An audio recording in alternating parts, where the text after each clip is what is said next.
घराच्या दाराला जेव्हा लिंबू मिरची बांधली जाते तेव्हा तुम्हाला वाटलं असेल की हे फक्त नजर लागू नये म्हणून बांधलं जातं, पण नवल म्हणजे यामागे दडलंय एक अनोखं विज्ञान. पूर्वीच्या काळी लिंबू मिरची आणि बिब्बा यांचा उपयोग एक सर्व्हायव्हल किट म्हणून केला जायचा.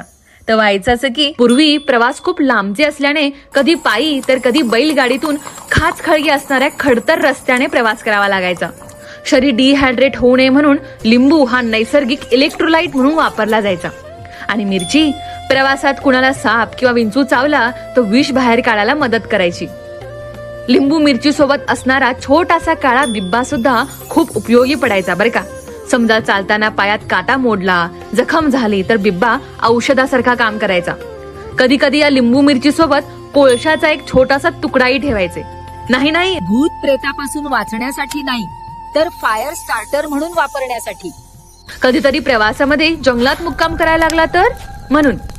दारात अडकवलेल्या लिंबू मिरचीच्या वासाने ढास माशापासून थोडा बचाव तर व्हायचाच, पण समजा यातील लिंबू सडला किंवा मिरची काळी पडली तर लोक घाबरायचे नाहीत, तर उलट समजून जायचे की पाणी किंवा हवा दूषित आहे आणि सावध राहायचे. लिंबू मिरची आणि बिब्बा बांधण्यामागे विज्ञानासोबत श्रद्धा सुद्धा असेलच बरं का. आपण आज ही प्रथा तितक्या श्रद्धेने पाळतो, पण तिच्या मागचं कारण सुद्धा आपल्याला जाणून घ्यायला हवं. कारण जेव्हा आपल्यावर असा प्रसंग येईल तेव्हा त्याचा योग्य